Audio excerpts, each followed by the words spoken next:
¿Cuáles son los efectos de que los niños estén expuestos a en la publicidad o en información donde se revelen temas privados sobre ellos mismos? Lo primero, un primer concepto interesante o importante que hay que entender es el concepto de identidad. Es decir, los niños se están formando una identidad, una idea sobre ellos mismos quiénes son. Y ¿cómo se forman esta idea? Pues respecto a lo que los otros le dicen que ellos son.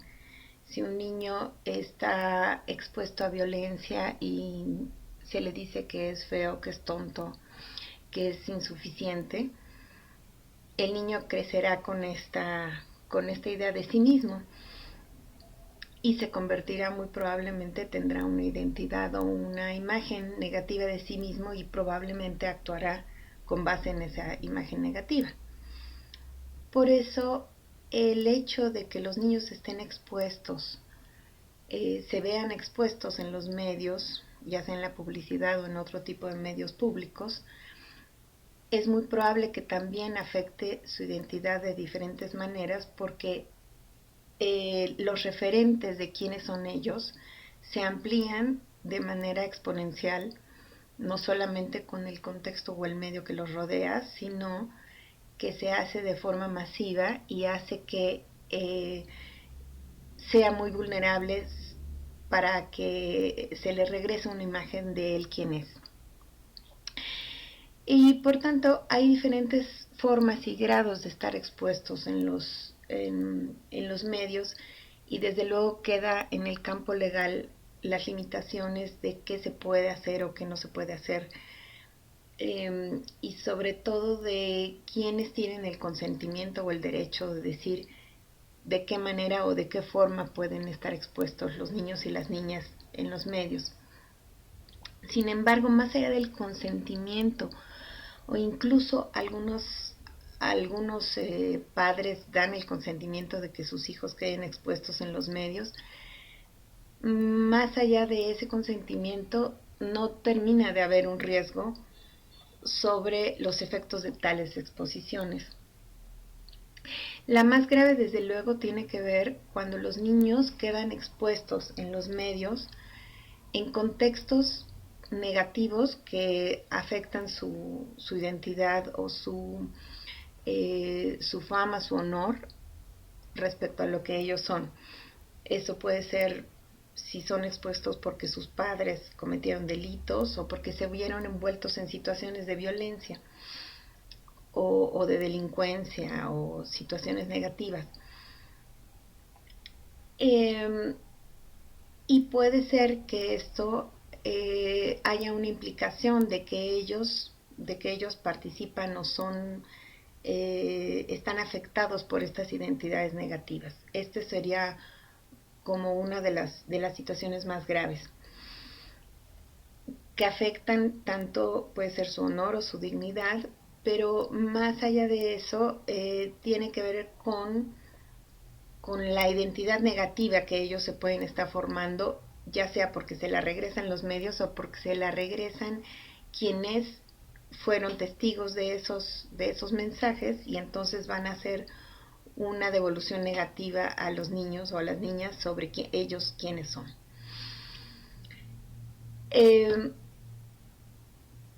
Esto quiere decir que en situaciones publicitarias o informativas es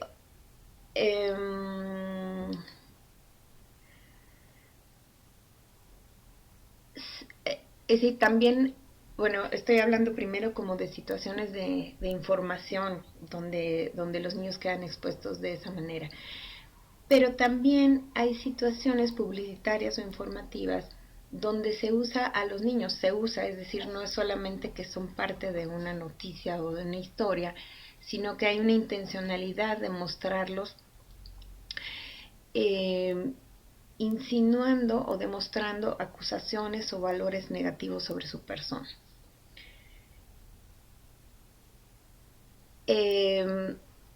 Digo, esto es muy claro cuando los niños o los menores se está insinuando que han sido como parte de de unos, como parte de delitos,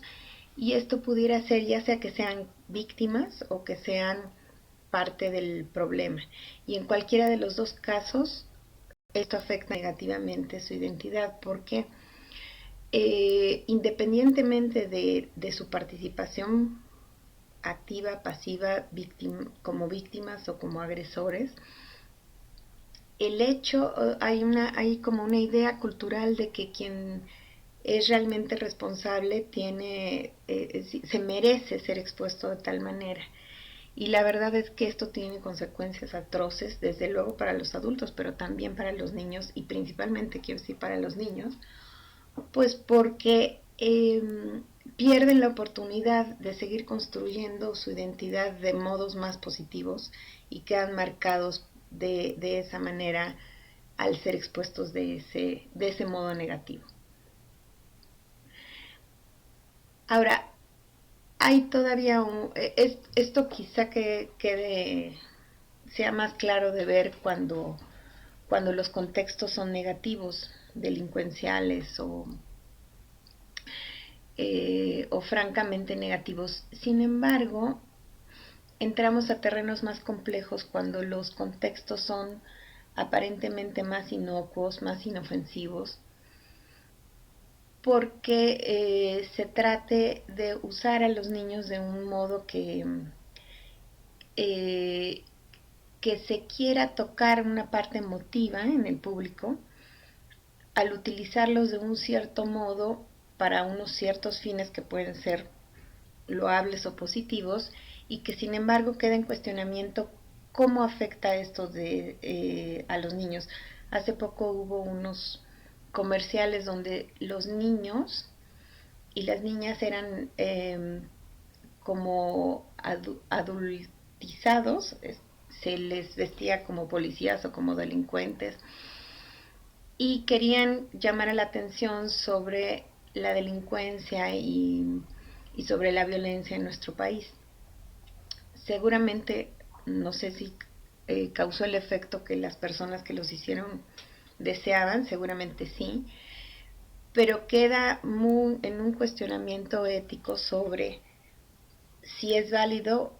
que los niños que participan ahí sean expuestos de esa manera y que los niños en general como idea o como población sean expuestos de esa manera a ese tipo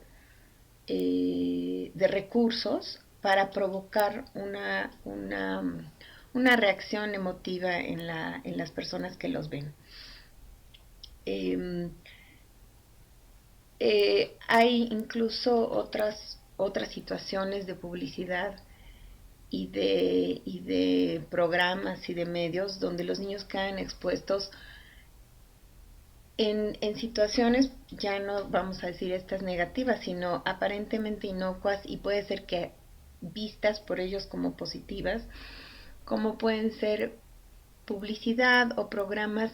donde se fomenta la competencia o la realización, entre comillas, como estrellas o como princesas o como personajes adultizados, en donde se pretende que sean premiados por su físico o por sus talentos. Esto, insisto en que se mete uno a terrenos de dilemas importantes, porque para empezar la voluntad tanto de los padres como de los niños está absolutamente avalada, es decir, desean aparecer en tales situaciones. Pero quizá aquí entra una discusión a otros terrenos, porque quizá es a otros niveles que esto se debería de discutir o de criticar. Sí, ¿por qué sería negativo o de qué modo afectaría que los niños participen de tales exposiciones que aparentemente son positivas porque así los desean y ellos quieren estar y competir? Pues porque, digamos, cuando pongo el ejemplo de las niñas princesas, hay toda una imagen de belleza, de físico, de competencia, una imagen de feminidad relacionada como que solo cuenta lo físico y la gracia física, y eso a mí me parece que tiene efectos muy negativos en las niñas que son presionadas a valorar solamente ese tipo de cualidades o de virtudes. Y me parece que se fomenta en estos o en los programas donde los niños son estrellas, me parece que se fomenta una competencia que no es sana para sus identidades, para la manera en que ellos están formando. Pero vuelvo a decir que esto no tiene que ver con una cuestión de prohibición, me parece que tiene que ver con una, yo apuntaría hacia dos como hacia dos posibilidades, como un fomento en la cultura de otro tipo de valores y de un cuestionamiento en los medios y en las familias sobre si esos son los valores que queremos fomentar para nuestros hijos. Otra idea me parece que quizá el sistema legal tendría que estar asesorado por equipos interdisciplinarios de psicólogos, de expertos en ética y desde luego del campo del derecho, para saber en cada situación de qué manera están siendo afectados los niños y las niñas con este tipo de exposiciones. No se trata como de levantar tribunales al respecto, ni de hacer cacerías, sino me parece como una discusión amplia y como un fomento de otro tipo de valores donde deben estar involucrados los niños. Insisto en que es complejo porque no se trata, insisto, solo de prohibir, porque eso no sería deseable, pero porque en el fondo hay libertades en juego. Pero tiene que ver más con la promoción de valores en la cultura como la solidaridad, el respeto, y más que los valores físicos y de competencia. Básicamente, hasta aquí sería mi comentario. Mucho gusto, gracias.